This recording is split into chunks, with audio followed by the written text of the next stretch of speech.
मध्य रेल्वेच्या नेरळ स्थानकाजवळील नेरळपाडा रेल्वे फाटकाला रविवारी सकाळी 11च्या सुमारास एका टेम्पोने जोरदार धडक दिल्याने रेल्वे फाटक नादुरुस्त झाले होते।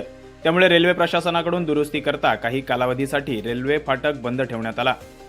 नेरळ शहरातील कळंब नेरळ माथेरान या प्रमुख मार्गावरील नेरळपाडा येथील हा रेल्वे फाटक आहे।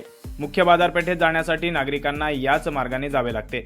मात्र अचानक फाटक बंद झाल्याने नागरिकांची मोठी तारांबळ उडाली। त्यात रविवार असल्याने गर्दी मोठ्या प्रमाणात वाढली होती। सुमारे 4 तास रेल्वे फाटक बंद असल्याने नागरिकांना याचा नाहक त्रास सहन करावा लागला। परिणामी नागरिकांना पेशवाई रस्त्यामार्गे दामत रेल्वे फाटकमधून जावे लागले। मात्र नेरळपाडा फाटक बंद असल्याने पेशवाई मार्गावर देखील मोठ्या प्रमाणात वाहतूक कोंडी झाली होती। नेरळ पोलिसांच्या मदतीने ही वाहतूक कोंडी सोडवण्यात आली।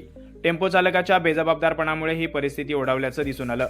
नागरिकांनी रेल्वे फाटक ओलांडताना दक्षता घेऊन वाहने चालवावी अशी सूचना यावेळी रेल्वे प्रशासनाकडून करण्यात आली आहे। सतीश पाटील, वृत्त मराठी, नेरळ।